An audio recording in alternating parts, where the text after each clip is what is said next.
رب العالمین فرمائی کہ دغه قرآن حکیم چې په عربی ژبه کې تاسو ته ما نازل که د دغه قرآن په ذریعه د تاسو ته یو ډیره خشته او مزیداره واقعه ذکر کو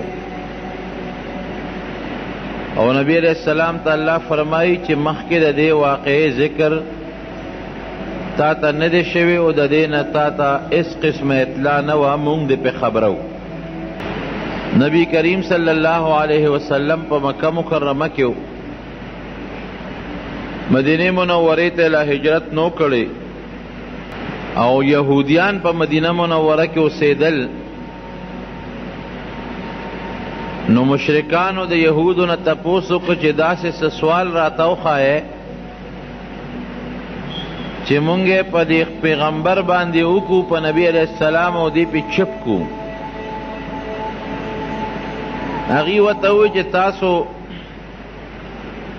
د دې هلک نه چې د پیغمبرۍ دعوی کړې ده د یوسف علیه السلام د واقعې تپوس وکړئ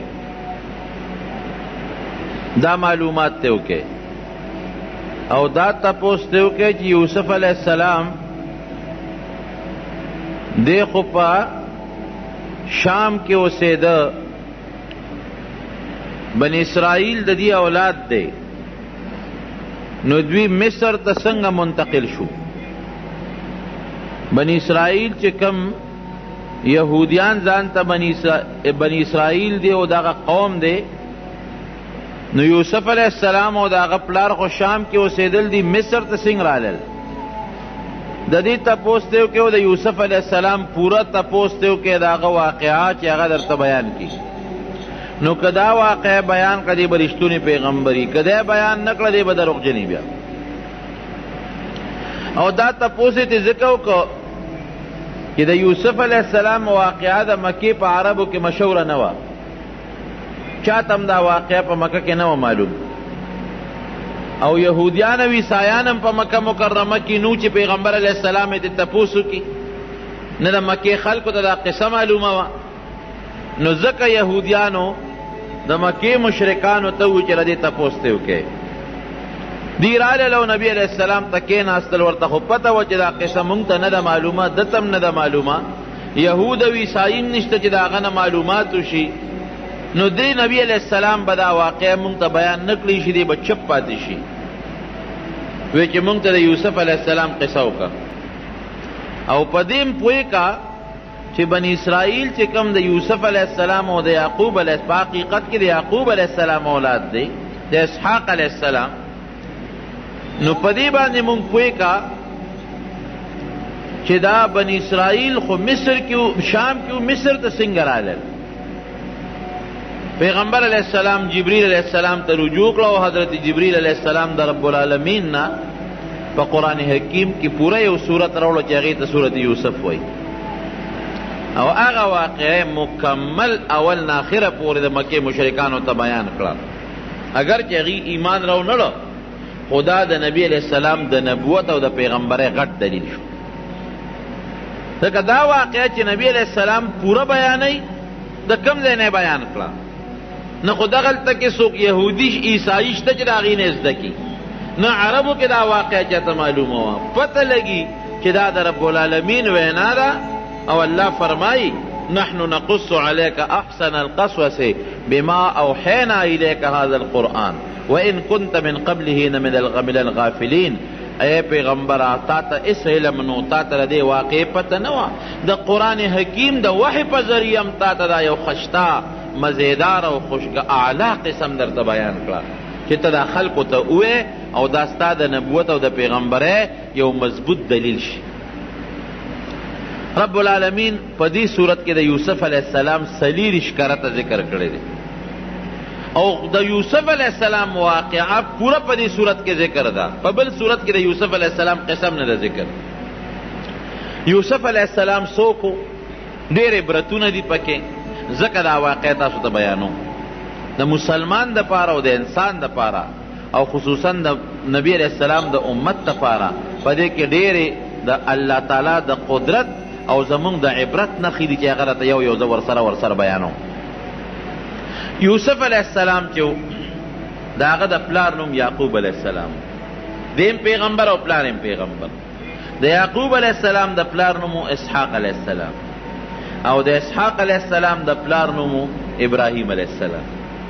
نو یوسف علیہ السلام د ابراهیم علیہ السلام د نوسی زوی شو، څه ته چې زمونږ پښتانه کړوسی وایي.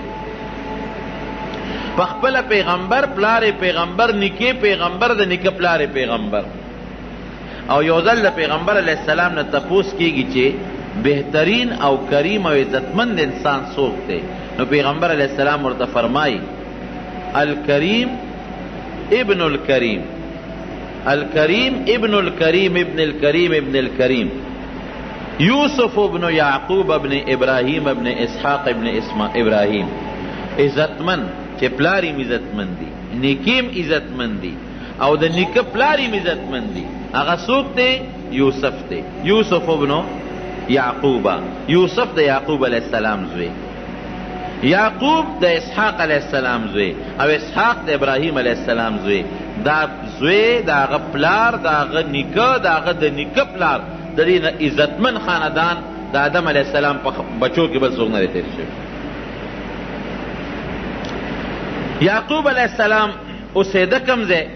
په فلسطین کې، موجوده چې څه فلسطین ورته وایي، د بیت المقدس په خوا کې، او دا د شام علاقه وه. د یعقوب علیہ السلام 12 زامنو.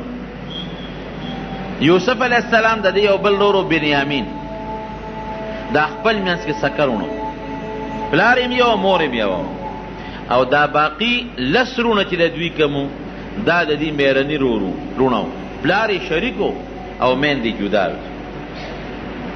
رب العالمین یوسف علیہ السلام له داسې صفتونه ورکړي او ناشنا حسن الله ورکړي چې د پلار وسره غیر اختیاري محبت او مینه وه. د یعقوب علیہ السلام د پلار ټولو بچو سره مینه وي، لیکن بعضې بچې قدرتي طور غیر اختیاري طور پلار ته نسبتا ګراني د نورو بچو په نسبت. نو کم محبت چې د اختیار نه باري د زړه مینه وي، په هغې رب العالمین نیول نه کوي. نو یعقوب علیہ السلام ته خو پته و، اخلاق ورته معلوم و د یوسف علیہ السلام، او دا یعقوب علیہ السلام خو پیغمبرم و، هغه ته دام پته و چې د ما دا نوسی، دا ما دا زوی یوسف، ده کې هغه نښې دي صفتونه لري چې دنه به رب العالمین یو لوی سړی جوړوي، پیغمبر به ته الله جوړوي. په دې وجه سره مینه نور هم زیاته وه. او په کشرانو زامنو کې دا کشر زوی بل مور هم وفات شوې وه. د یوسف علیہ السلام خپله مور او د بنیامین خپله مور وفات وه، او بیا د دوی ترور د مور خور هغه یعقوب علیہ السلام په نکاح غشتې وه. نو چې کم بچې د هغه مور مړی نسبتا چې ښه پلاري، نو هغه بچې ورته داسې بې کس او بې سوکه ښکاري، نو د پلار په زړه کې د هغه مینه محبت نورم زیاتي. نو سې خپل شرافت او اخلاق او خوبصورتي یې وه، او پکې د پیغمبرۍ هغه نښې نښانې آثارو چې مور مړه وه. نو په دې نسبت د یعقوب علیہ السلام د نورو بچو په نسبت د یوسف علیہ السلام سره مینه زیاته وه. یو ځل یوسف علیہ السلام راغی او د پلار ته بابا ما بیګا خوب ولید، انی رأیت 11 کوکبا والشمس والقمر رأیتهم لی ساجدین.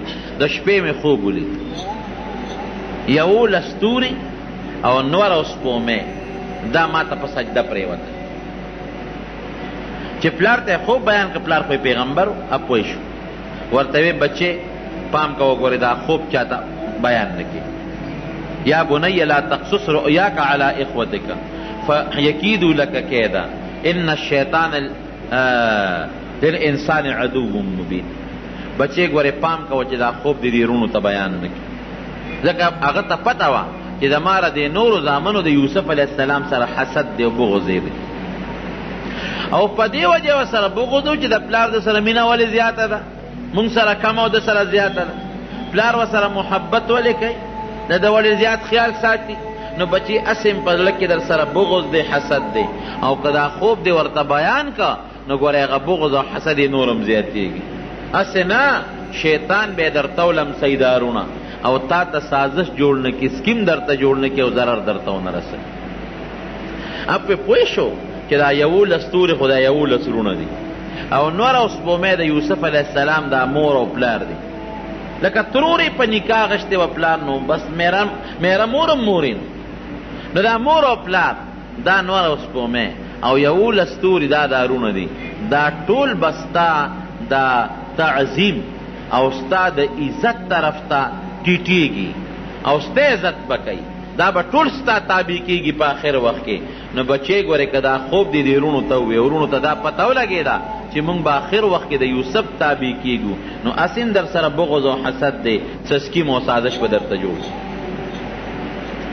لیکن دا خوب په یو طریقه د یوسف علیه السلام ورونو ته ورسېد. چې هغې ته ورسېد هغې خپل منځ کې سره راغونډ شو. 10 ورونه، یو خو د خپل سکه دی نه زیاتي چې کوم 10 ورونو هغه راغونډ شو او په خپل منځ کې میټینګ او مشوره شروع کړه. یاره د یوسف سره دی خو زمونږ رور دی، پلار مینه ډېره کوي، زمونږ په نسبت یې خیال ډېر ساتي او ډېر محبت ورسره کوي، ډېر یې ځان ته رانږدې کوي. دا خو زمونږ دا پلار ښه نه کوي.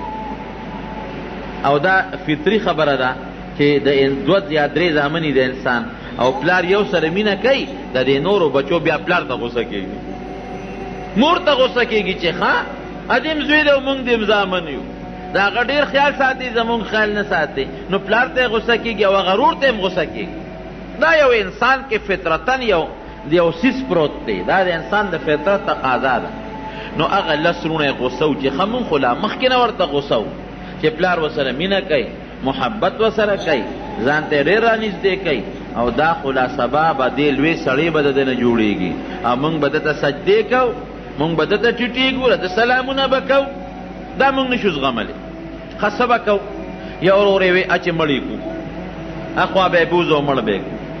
دې کې یو مشر ورور یهودا، دا د هغې 10 خپل ورور و، هغه ورته وی نه ګورې پام کوې مړ یې نه کړي، که کم از کم زمونږ مهرنی ورور دی خو ورور خو هم دی که پلار خو هم شریک دی، نو په وجلو هم نه پیردو کېږي، وجنو به نه نه وي خامخې وجنو. وی ګوری که مړم کو نو خبره د مرګ نه پټېږي، خامخا 15 کاله 10 کاله 2 کاله 20 کاله هر کاله چې نو پته به رستو لګي چې دې مونږ مړ که او زمونږ پلار پیغمبر هم دی، نو سبا به راته خیري وکړي، ازار به راته وکړي او یا زمونږ پته به ولګي، نو برباد او تباه به شو. وجنو خو یې نه. ښه بیا به ورسره څه کوو؟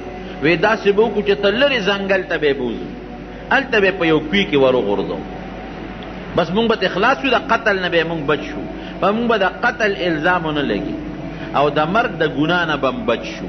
او کوي کې به یې وغورځو، که چېته چاره وویسته نو چاته به څه پته لګي چې دا څوک دی، وړي به او که پکې مړ شو نو مړ دې شي پکې، د لاش به هم پته ونه لګي.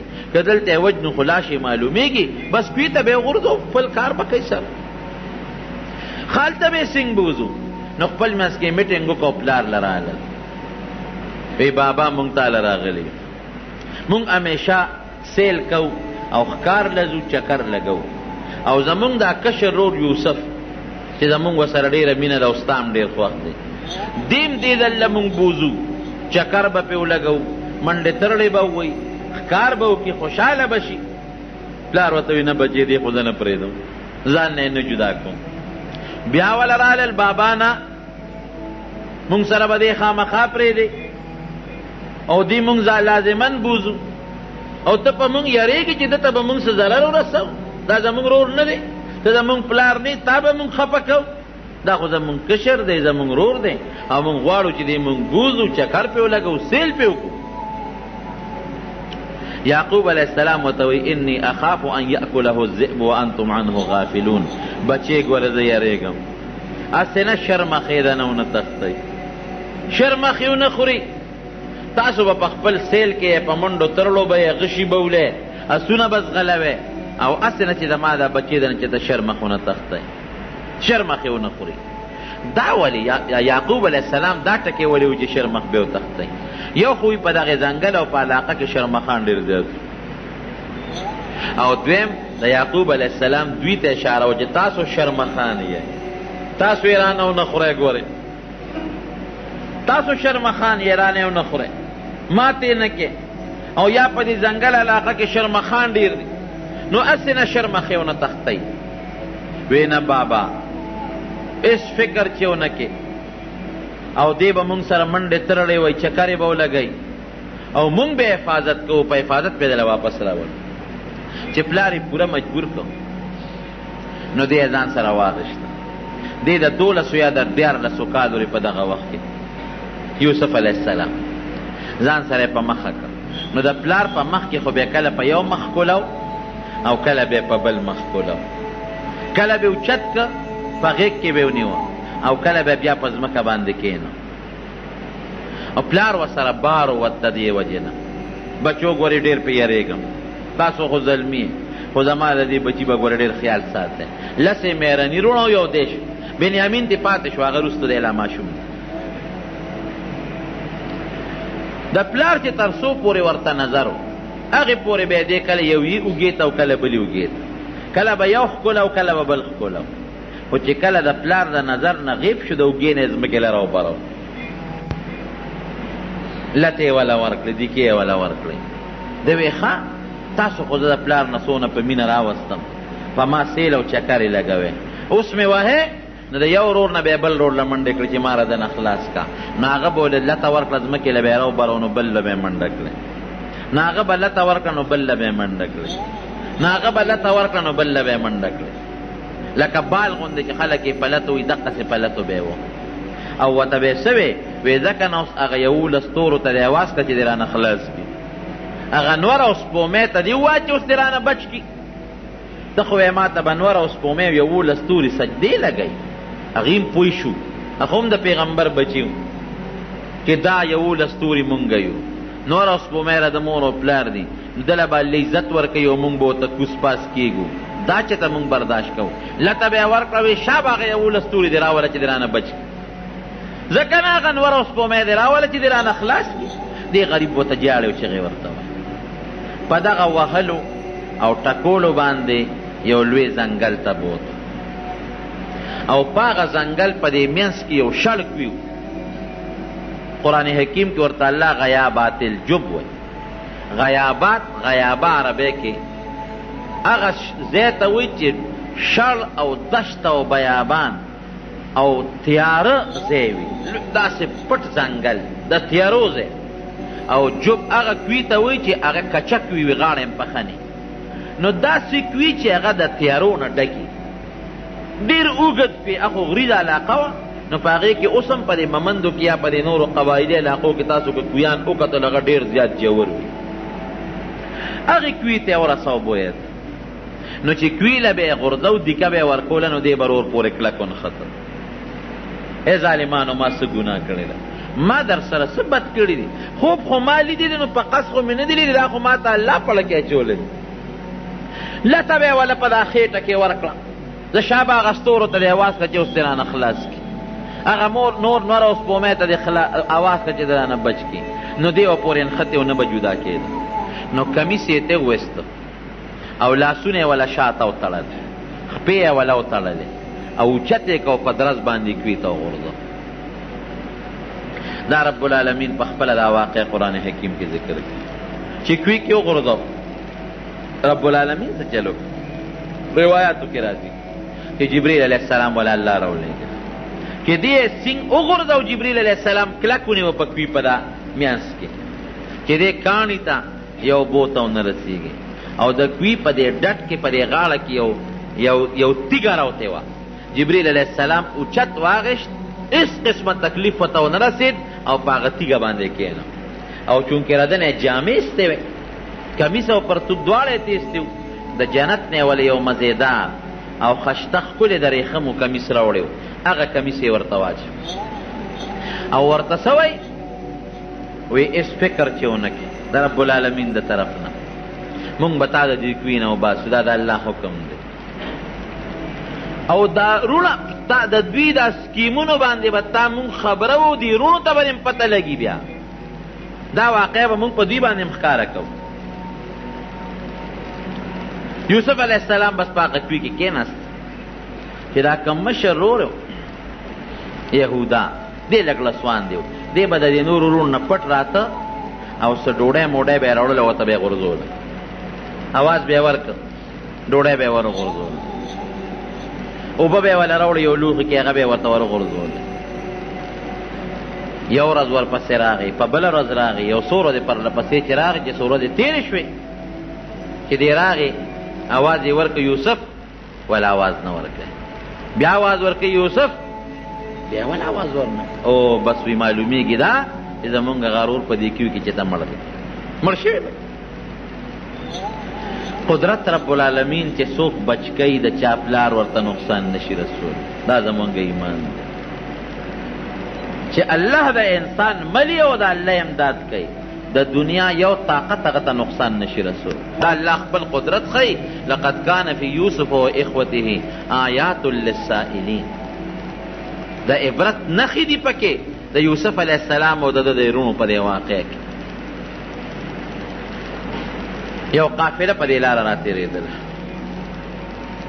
نو دې قافله کې به بعضې کسان دو چې هغوی به ګیا پسې ګرځېدل، چا به څاروي به کول، څوک به اوبو پسې ګرځېدل. نو کومه ډله چې د دې قافلې هغه په دې باندې ماموره وه چې تاسو لاړ شئ اوبه وګورئ، هغوی چې راغلل هلته کوي وکتل، زر یې بورقه راواغېسته او هغې کوي ته ښکته کړه. چې کوي ته یې بورقه ښکته کړله او بورقه ویښته ورسوله، نو یوسف علیه السلام سره بورقه وجنګېدل، بس پړي پورې دې کلک ونښته. هغه به غټه بورقه وه، یو کس به نه شوه رایستی، ابا په پنځو شپږو کسانو بلکې د دې نه پس زیاتو به هغه بورقه خلکو رایسته. اوس هم په دې اوږدو کویانو باندې غټې غټې بورقې وي چې دوی بورقه رایسته ده، بورقه درنه ده. خیر په ډېر زور او په وجودونه هغه زمانه کې د خلکو مضبوط پهلوانان په ډېر زور او په ډېر لوی طاقت باندې بورقه راوچته کړه. چې راوچته یې کړه اوس یوسف علیه السلام ورپورې نښتل. ښه مزېدار خشته ټیک ټاک جمدې روغ صحت والا چې راویې ویسته ورته یې وکتل، یا بشرا هذا غلام، او خوشحاله شو، دا خو مزېدار خشته هلک دی، ډېر جس خوشحاله شو. یو خو په دې خوشحاله شو چې یو مزېدار خشته هلک راته الله راکړه. او هغه زمانه د غلامانو وه، غلامان به خلکو خرڅول. یو خشته هلک دی، زه بس دا به مونږ خرڅ کړو او بلا پیسې به پرې وګټو. لاړل نورو ملګرو ته الو مونږ خو دغه د کوی نه په بورقه کې هلک نښتې دی هم راوویست او ډېر خشته او خوبصورت هلک. نور ملګري هم خبر کړ، وی بس چپ شئ غږ مه کوئ، به وبېځو یو ښار ته کومه طرف ته چې زمونږ قافله ځي او په هغه ښار کې به مونږ خرڅ کړو، بلا پیسې به راله وګټو. یهودا چې کوی ته ډوډۍ غورځوله دی یې ونه مونته، یو خوا بل خوا یې منډې ترلې شروع کړې چې دې چاره اوښکې دی او که مړ دی په دې کوی کې. چا ورته ویل څه کې؟ یاره وی هسې ګرځم، دلته خو څوک نه دي راغلی. وی یو قافله هغه ځای کې ناسته ده چې دی ورغلی دی، هغه قافلې والا هغې ته یې کتلي دي، یوسف علیه السلام یې څه کړی دی، بس ورمنډه یې کړی. وی دا هلک مونږ له ماله راکړي. هغې ورته وی دا خو هلک مونږ تاله نه درکړو. وی نه دا زمونږ غلام دی، زمونږ برایې دی. او په یوسف علیه السلام یې دبه وکړه، ګورې که ال دې ووایي نو دې د سرمن وباسو وجنو دي پرېږدو دی. وروڼه یې خبر کړه او قافلې والا ته وایي چې دا زمونږ غلام دی او زمونږ نه دې تښتېده را تښتېده به دې کوی کې مو غورځولی دی او ډېر بد اخلاقه دی او ډېر بدخویه دی او غلا غلطي به یې زمونږ نه کوله. مونږ له خپل غلام راکړې. قافلې والا ورته وایي نه مونږ یې نه درکوو. خیر جوړه په دې وشوه چې دا به در باندې مونږ در خرڅ کړو. بس قافلې والا وله 12 درهمه ورکړل او څوک 13 درهمه یادوي، معمولي لږې پیسې. وشروه بثمن بخس دراهم معدوده وکانو فیه من الزاهدین. په 13 یا په 12 درهمه باندې د خپل لور خرڅ کړه په قافلې والا. پیسې یې واخېستې خپل منځ کې تقسیم کړې. چې دې کله پلار له لاړل د شپې ماسخوتن، نو جړه انګولا ده او لوی چغې سورې دي. د کلي خلک ورته راغلو چې څه چل دی؟ وایي زمونږ غرور یوسف زمونږ نه شرمه خو تخته مړی. پلار یې راووته خو پوه شو چې څه چل خو شته. چې راووت بچو ولې جاړی؟ وی بابا مونږ نه هغه استاذ وی یوسف چې دی نه هغه شرمه خو تخته. او په یو روایت کې راځي چې یو شرمخ دوی را نیولی و، هغه کې پړی اچولی او یعقوب علیه السلام لی راوسته. وی شرمخ رانه استاذ وی او تخته. وی شرمخ زما تاسو ته ما نه وي چې شرمخ زما زوی به دنه تختی. او تاسو به غفلت کوئ. وی نه بابا مونږ هم ډېرې منډې وای دم ووالې. اخره کې دې ستړی شو جامو ته هم کېنو.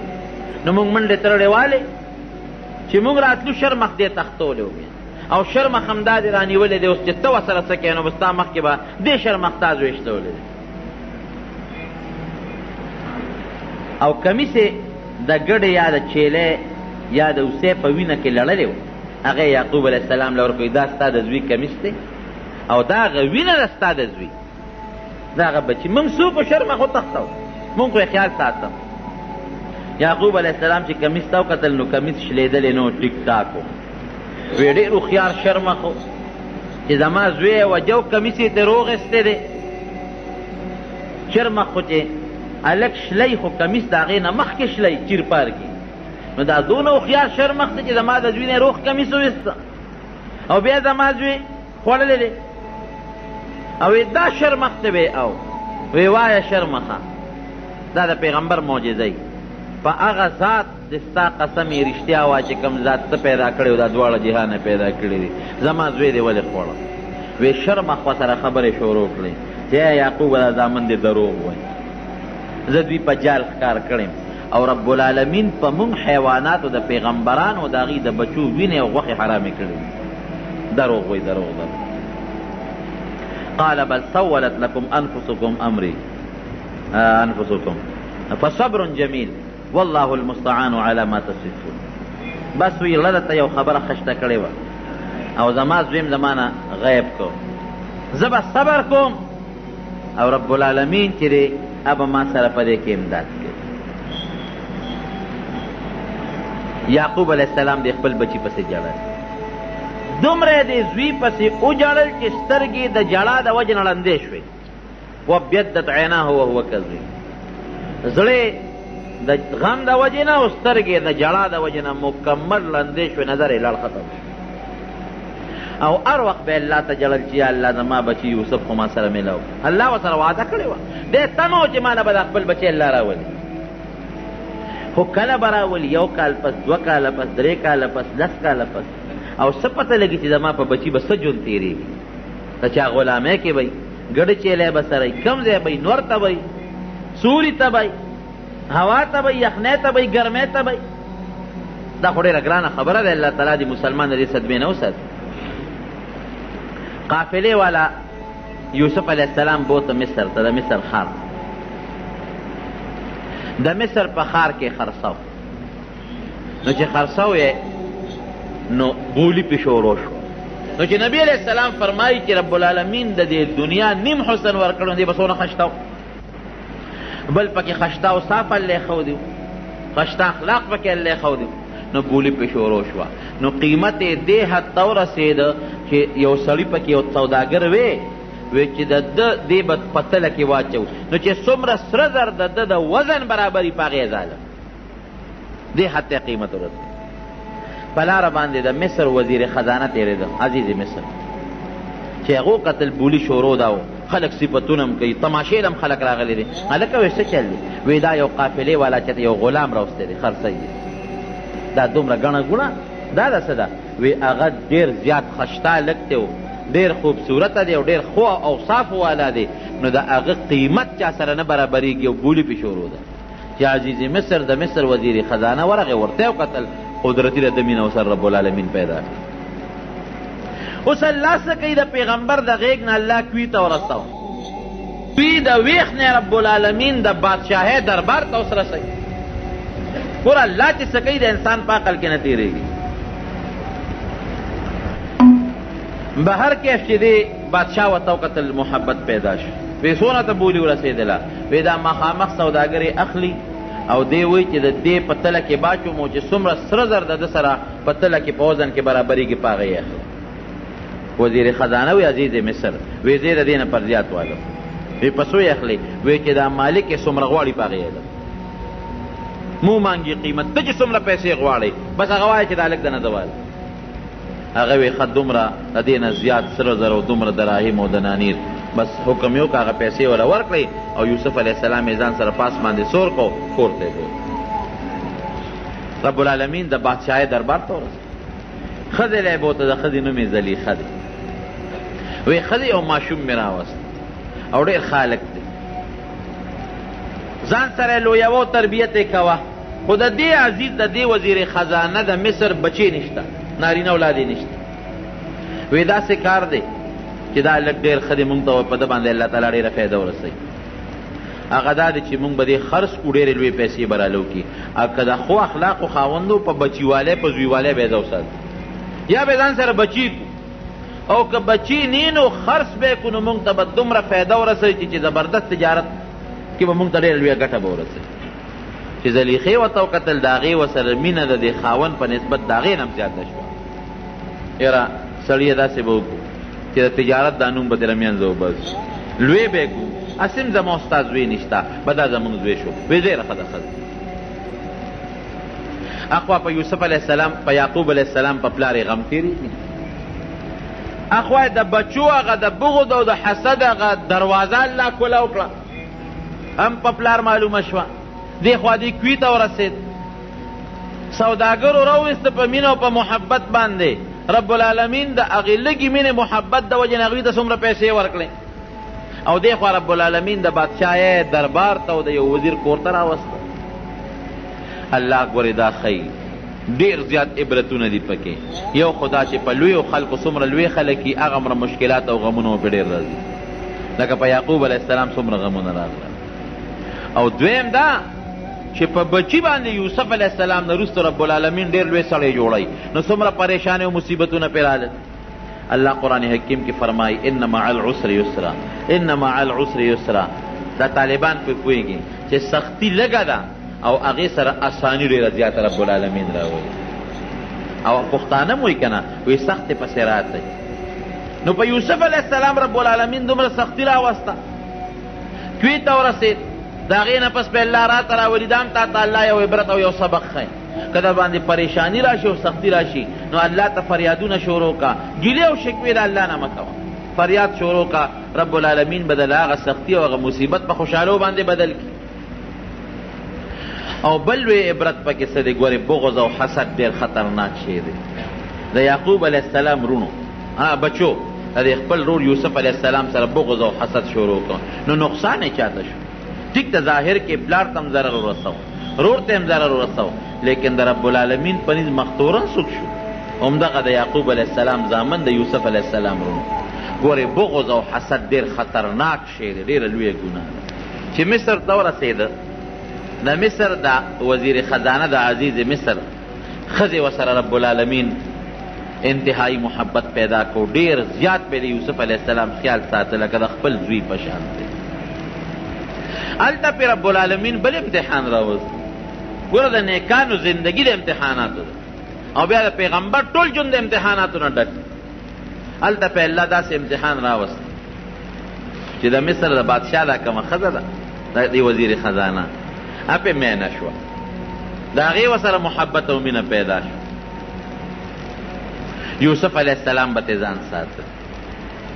یو ځل هغې سکیم او سازش جوړ کړ، د هغې محل او په هغې هم ډېر خوبصورته ښځه، په هغه محل په 7 دروازو دننه یو کمره وه. اوس هم د دې لویو خلکو چې کوم محلات یې اول یو ګیټي، ورپسې بله دروازه یي، ورپسې بله دروازه یي، نو په 7 ګیټو په 7 دروازو کې دننه د هغې ځان له یو کوټه وه، هغې ته یوسف علیه السلام دننه کړي او دروازې یې ټولې جرنده کړي او ځان یې ورته ښایسته خوبصورته ډولې کړي. ورته وایي یوسفه دا ویښته دې څونه ښایسته او مزېدار، وی که مړ شم د ټولو نه مخکې به دا ویښته رانه دوړېږي. وی سترګې دې څومره ښایسته دي، وی که مړ شم دا به اوبه شي په دې سینه به مې روبېږي. وی دا سرمنه وجود دې څومره ښایسته او خوبصورته دی، وی که سا رانه وته دا به چینجي ونیسي او بین به کوي. ګوره څونه ښایسته جوابونه یې والا ورکړل چې نه زه په ویښتو نازېږم، نه په سترګو نازېږم او نه په دې وجود نازېږم. دا حقیقت دی. ګوره ناګانه زلیخې ورته لاس واچو، چې لاس ورته زلیخې واچو، رب العالمین قرآن حکیم کې فرمایي ولقد همت به وراودته التي هو في بيتها عن نفسه وغلقت الابواب. د کمې ښځې په کور کې چې یوسف علیه السلام اوسېده، هغې ته د ګناه مطالبه وکړه او دروازې یې بندې کړې، ابواب جمع د دروازې یې بندې کړې. وقالت هیت لک، مطالبه ته وکړه. او ته څه وایي؟ قال معاذ الله انه ربي احسن مثواي، پام کو د الله نه یریږم، د الله نه پنۍ غواړم. حالانکه زلمی دی، ځوان دی، د پیغمبر طاقت هم مضبوطي، ښځه هم د بادشاه ښځه ده، هم خوبصورته ده، هېڅوک هم نشته، میدان هم خالی دی. وی د الله نه یریږم، د الله نه د الله په ذات د دې ګناه نه پناه غواړم. او یو حدیث پاک کې راځي چې رب العالمین دغه وخت کې یعقوب علیه السلام ورته مخامخ کړ او په دې سینه کې داسې یو غزار ولا ورکړ. بهر کې هر څه چې خو رب العالمین د یوسف علیه السلام په زړه کې د هغه ګناه نه، پیغمبر د ګناه نه محفوظ وي، ښه د نبوت نه مخکې هم الله د ګناه نه ساتي او د نبوت نه وروسته چې دې لاس ور واچو هغه ته منډه کړې، چې منډه یې کړې قدرتي ورته دروازه کولی شو. ګوره د ګناه نه چې ځان ساتي الله به د امداد کوي.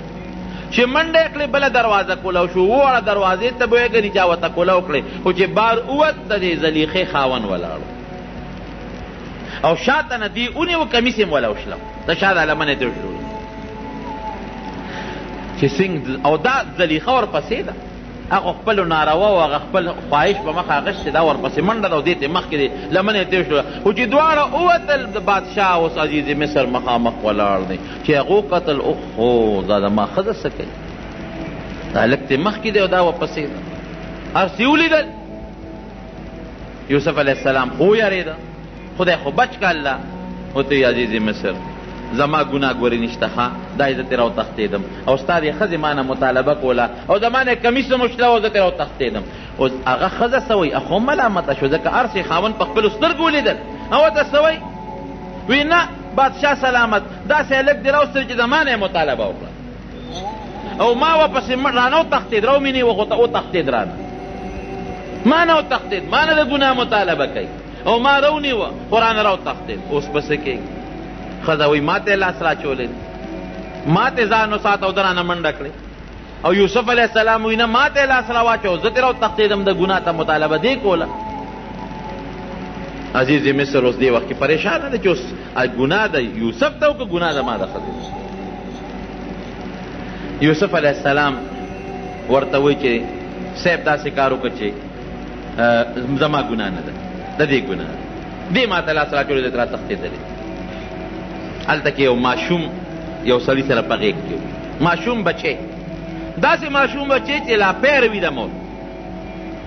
هغه ماشوم الله ګویا که وشهد شاهد من اهلها ان کان قمیصه قد من قبل فصدقت وهو من الكاذبین وان کان قمیصه قد من دبر فکذبت وهو من الصادقین.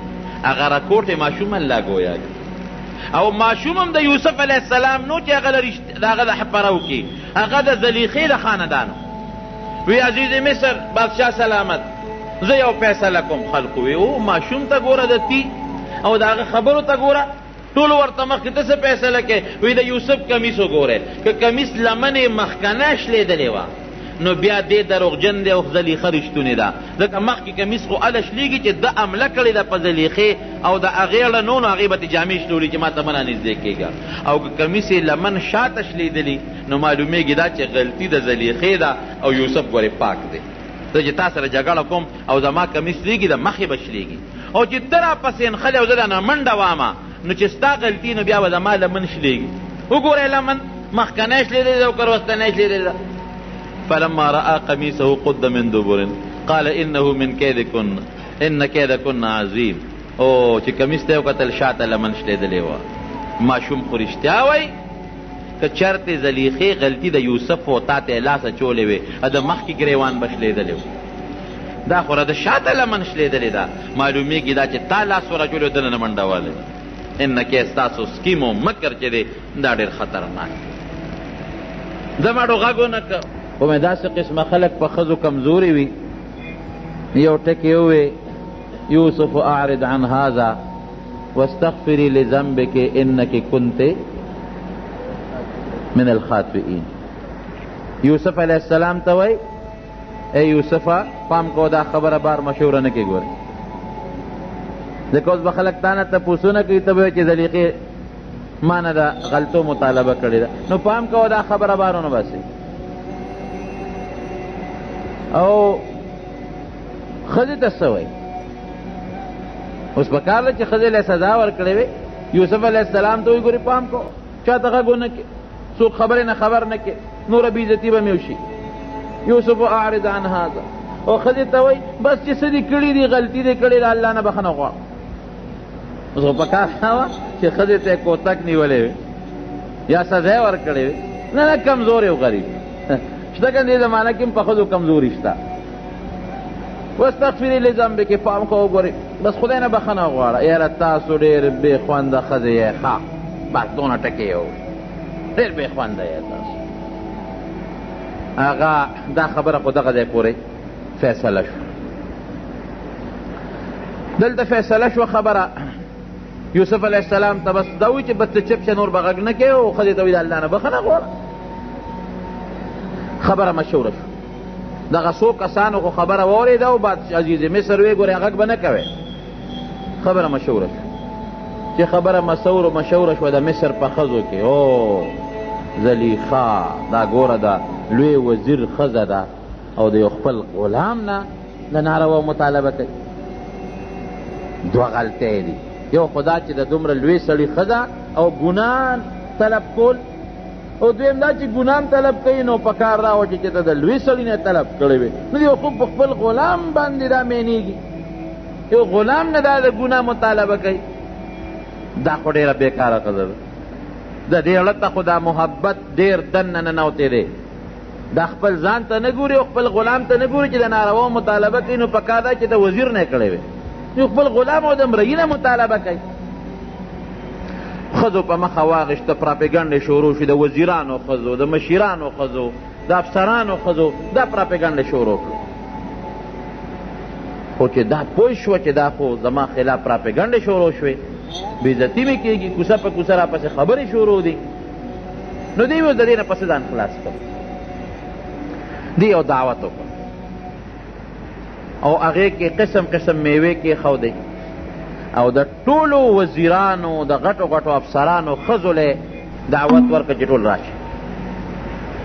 ټولې ښځې رالې، بالښتونه یې ورته کېښودل، هغې ته یې ډډې ووالې. ښځو هم دا سوچو چې د عزیز مصر ښځې مونږ له ډوډۍ کړې ده، اوس مشوره به کوي. ټولې ښځې رالې، ټولو کې د وزیرانو د مشیرانو د غټو غټو افسرانو ښځې ناستې دي. ډوډۍ ورته مخکې کېښوده، میوې ورته مخکې کېښودې، او د هوښیاره وه زلیخا چړې یې وله لاس کې ورکړې، ځکه دا میوې اوس هم خلک په چړو باندې پرې کوي. هغه زمانه کې هم دا رواج و. خو چې کله دې کېناستې او مزېدار بسترې او بالښتونه ورسه پراته دي، فلما سمعت بمکرهن ارسلت الیهن واعتدت لهن متکئا، غټ تکیاګاه یې جوړه کړه. او وآتت كل واحدة منهن سکینا، الله فرمائی هر چا لاس کې چاړه ورکړه. وقالت اخرج عليهن. یوسف علیه السلام خو غلام او مرئي و، پې دې خو راځه پیوس. یوسف علیه السلام بهر په دروازه را دننه شو. او غلام دی، اوس حکم دی ورته د خپلې مالک سردارې، خو چې څنګه را ننوت فلما رأینه اکبرنه، چې دې ښځو ورته وکتل یوسف علیه السلام ته، اوهو وړه کې ډېر لوی والی راغی. دا هغه غلام دی. یو ښځه یو ته وایي او بل ښځه بل ته وایي، او دا خو ډېر خشته دی، دا خو ډېر زیات خوبصورته دی. خو چې څنګه هغې ته وکتل نو قطعنا ایدیهن، د هغه میوو په ځای باندې چړې په دې خپلو ګوتو راښکلې. پوی نه شوې چې دا مونږ میوه پرې کوو او که مونږ ګوتې پرې کوو. د یوسف علیه السلام هغه حسن پې داسې غالب شو، داسې چې بس په ځان پوی نه شو، د میوې په ځای ګوتې ځان له کټ کړلې او په لاسونو باندې ځان له لاسونه زخمي کړل او سرمنو نه وینې روانې شوې. حاشا لله ما هذا بشرا، او الله خو ډېر لوی ذات دی، ډېر پاک دی. دا انسان نه دی، دا هلک، دا فرشته ده، او په فرشتو کې هم ډېره د عزت او ډېره مزېدار او ډېره خشته او خوبصورته فرشته ده، د انسان نشي کېدی. لاسونه یې بلکل پرې کړل، د هغه د حسن نه دونه متاثر شوې، د انسان نه داسې فرشته معلومېږي، مقربه فرشته او عزتمنده فرشته معلومېږي. زلیخه دغه ځای کې ډاډه شوه. تاسو زه ملامته کولم، ما خو لاسونه لا نه دي پرې کړي، تاسو خو ګوتې پرې کړې، ما باندې خو دومره اثر نه دی شوی، ما خو ورته انسان ویلي دي، تاسو خو فرشته ورته ووې. بس فورا زلیخه دغه وخت کې ډاډه شوه چې د ښځو هغه خبرې دې سره ختمې شوې. ښځو تسلیم کړله چې زلیخې تا اوسه پورې لاس نه دي پرې کړی، که ستا په ځای مونږ دا دې لاسونه پرې کړل، تا خو ته یو ځل چاته مطالبه وکړه، ستا په ځای که مونږ وې دی به مونږ نه کوم ځای کې بچ پاتې شوی وې. نو دا هغه ځای کې څه وایي؟ دا هغه ځای کې دې اعلان وکړو چې انا راودته عن نفسه فاستعصم، ما ته مطالبه کړې ده، بلکل ما ته مطالبه او طلب کړی دی. ډاډه شوه چې زه مجبور یم، خو ځان یې رانه بچ کړ. ولئن لم يفعل ما آمره لیسجنن ولیکونن من الخاسرین. که زما دا خبره او نه منله چې دا ما ته کومه مطالبه کړې ده، دا به خامخا یوسف علیه السلام زید سر ته رسوي، او که ویې نه منله نو جیل کې به یې چوم، او په جیل کې به لکه د ذلیلانو غوندې او تاوانیانو غوندې زندگی تیروي، نه یې پرېږدم جیل ته به بتاسلا ناصر خان اسلامی کیسٹ ہاؤس، بیرون کچہری گیٹ، اشرف روڈ، سرائے فقیر خان، پیښور ښار کې د ناصر خان سره هر ساعت ملاویږي. پرېږدم یې نه. او زمونږ دا طالبان دلته کې سوال کوي چې دا د جیل خبره یې څنګه وکړله؟ داسې په کار وه لکه یو سړی وایي که نه، که د ما خبره یې ونه منله نو مړه به یې کړم، که د ما خبره یې ونه منله نو زخمي به یې کړم، او به یې وام، سزا به وله ورکړم، دورې به ورکړم، کوړې به ورکړم. دې وخت کې دا نه وایي چې مړ کوم یا دورې ورکوم یا سزا به ورکوم، نه، که د ما خبره یې ونه منله جیل ته به یې لېږم. وی زه جیل ته لېږل خو به یې بیا راوباسي که نه،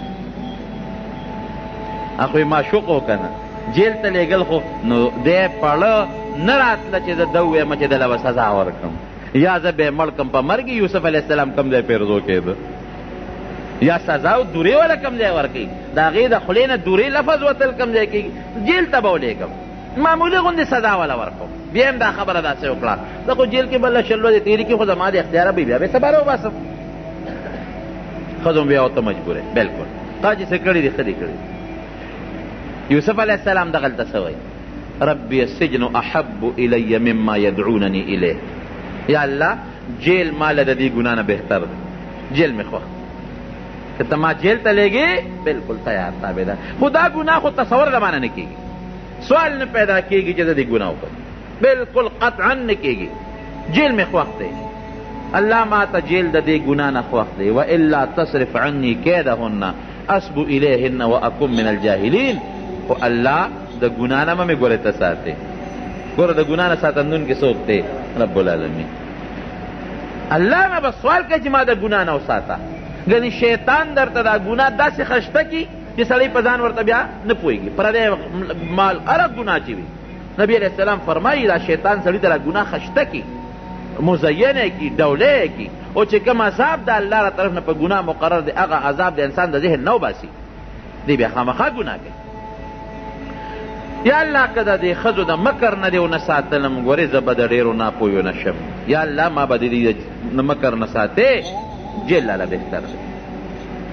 هلته عزیز مصر ته خبره ورسېدله چې اوس خو خبره بل شان شوه، اوس خو د زلیخې عشق مخکې پټ اوس ښکاره شو، اوس خو دا خبرې ټولو ښځو واورېدې. اوس به د سره څه کوو؟ زلیخا خاوند ته وایي ګورې پام کوه، سزا به نه ورکې، جیل ته به لېږې. هم مجبوره یوسف علیه السلام یې جیل ته ولېږه. چې جیل ته حضرت یوسف علیه السلام څنګه ننوته، د الله نه یې وغوښته جیل ته لاړ. نو هلته کې په جیل کې یوسف علیه السلام دومره رب العالمین دله عزت ورکړه چې د جیل که مشر داروغه مشر هغه معتقد شو، هغه بوله راته، هغه بوله د خوښې خوراک ورکو، هغه به ډېر لوی عزت کو، او خاص بارک کې بند نه کو، ولې اجازت ورکړه چې ته په دې جیل کې په کوم ځای کې ګرځې نو ګرځه.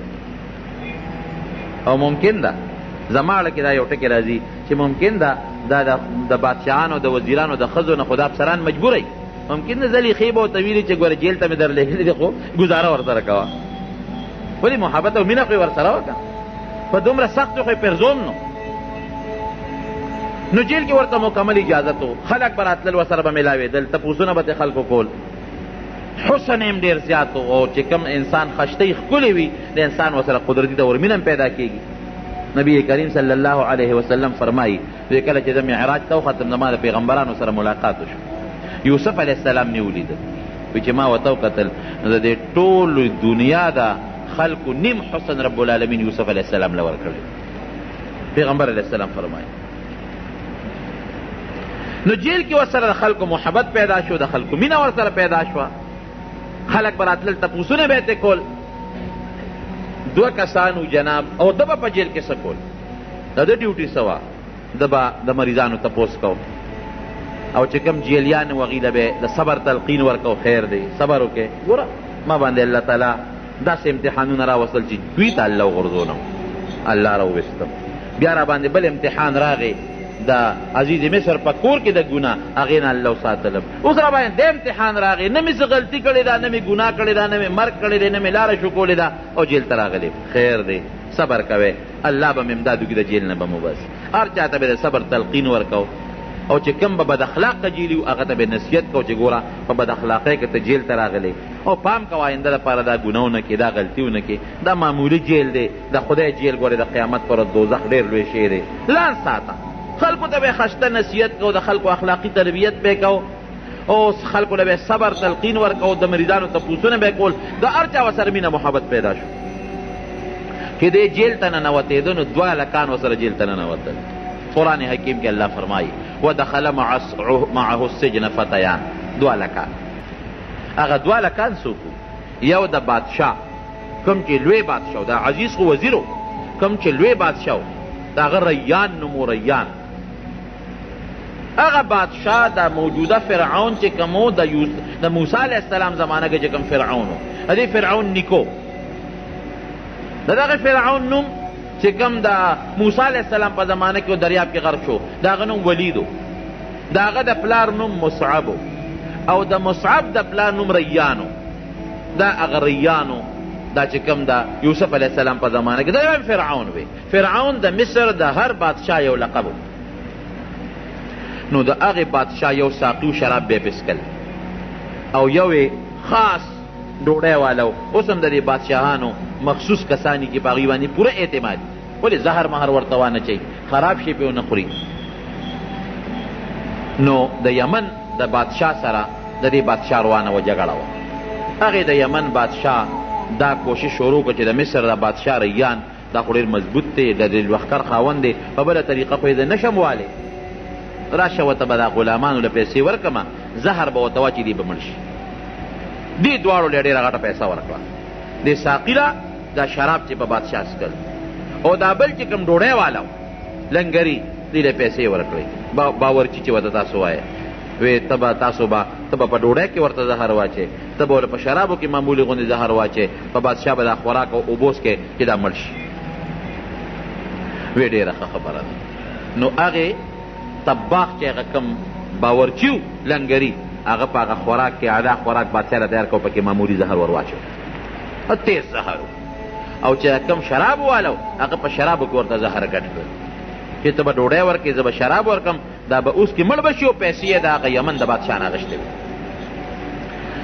چې بار ته څنګه ووتل او بادشاه ته هغه خوراک کېښوده او هغه اوبې ورته کېښودې، دې وخت کې دا چې کوم ساقي و دې ویارېد، دې پوه شو چې او دا خو مې غلط کار وکړ، پیسې مې واخیستې، دا خو مونږ د خپل محسن سره د بادشاه سره ظلم دی او ټګي ده زیاتې دی. یاره زه خو دا شراب پې نه څکم، خو دا بل ملګری پوه نه کړ، زه خو پې نه څکم، زما یې ټول عمر ښه ما سره احسان کړی دی، او زما د بچو زما خیال ساتي، زه اوس په ده باندې دی شراب وڅکم، دا خو ډېره غټه ظلم دی او بې وفایي ده. نو هغه خو هغه شرابو چې کوم کې زهر اچولو هغه خو یې توی کړل او پاک سوچه شراب یې راوړل، پاک سوچه. او دې بل ته خو پته نه وه د ډوډۍ کې خو زهر اچولو، انا مقبورداره و چې هغه ډوډۍ کېښوده او د شراب لاس کې نیولي دي او بادشاه نوړی ته ګوتې کړې، نو دا چې کوم شراب والا و د پې بیا ویرېده. بادشاه سلامت یو خبره کوم، دا ډوډۍ مه خوره. ولې هلکه دې کې زهر اچولې شوي، دې سړي پکې زهر اچولې، پیسې یې اخیستې دي د یمن د بادشاه نه. ډوډۍ والا خو وی چې دم زهر چولې دي. وی بادشاه سلامت دروغ وی د اوبه مسکه دا شراب دې کې د زهر چولې دي، خو دواړو په شریکه زهر چولو، خو ساقي چې دی اوبه والا خو هغه شراب توی کړل نور یې راوړل، ده پکې زهر چولې پام کو چې دا ونه څکې. بس بادشاه هغه ډوډۍ هم سنبال کړه، هغه اوبې هم سنبال هغه شراب، او حکم یې وکړو دا دواړه جیل ته ولېږئ، د دې تحقیق کوو، یو وی دا چولې بل وی دا چولې، ای تحقیق کوو، چې کوم ګناهګار ثابت شو هغه له به سزا ورکو، او چې کوم بې ګناه ثابت شو هغه به بری. دا دواړه لکانو ته یې کړی واچولې، او چې څنګه یوسف علیه السلام جیل ته ننوځي دیم ورسره جیل ته بادشاہ تحقیق شروع کړ چې غلطي د چا ده. اوس که ډوډۍ والا په ډوډۍ کې زهر میلو کړي نو ګناه ده شوه، او که شراب والا په شرابو کې زهر میلو کړي ګناه د هغه شوه، او که دواړو میلو کړي دواړو ګناه شوه. اوس د هغې خو دلته تحقیق شروع شو، هلته کې دا دواړه چې یوسف علیه السلام سره جیل ته لاړل، نو د دوو کې مفسرین لیکي څوک وایي دواړو لیدي خوب، څوک وایي نه دی یو کس خوب لیدی چې دا کم ساقي دی راغی یوسف علیه السلام ته، ای یوسف علیه السلام یو خوب لیدی دی، دواړه ورته کېناستل. موږ داسې خبره چې ویو چې ته د خوبونو تعبیر ماهر هم او ته ښه انسان هم ته مهرباني وکړه موږ له د خوب تعبیر راځي. څه خوب دی لیدلی؟ دا چې کوم ساقي دی دی ورته وایي چې ما دا خوب ولیده چې زه د بادشاه مخکې ولاړ یم او د انګورو نه وله اوبه وباسم. انی ارا فی المنام انی اعصر خمرا، زه د انګورو نه اوبه وباسم او د هغې نه شراب جوړوم او په بادشاه څکم. دا خوب وینم. بل وایي چې زه ځان وینم احمل فوق رأسي خبزا تاکل الطیر منه، زه دا خوب وینم چې د ما د سر د پاسه د ډوډو یو لوی خانک پروت دی د ډوډو، او مارغان راځي د هغې خانک نه ډوډۍ اوچتوي او تښتوي. موږ له د دې خوب تعبیر راځي. وی چې دا ساقي خوب په رښتیا لیدی او د بل خوب په دروغه خوب یې دا نه جوړ کړی دی، خوب یې لیدی نه دی. د دې تعبیر راله راکړه. یوسف علیه السلام ورته وایي چې دا خو ډېر اسان تعبیر دی.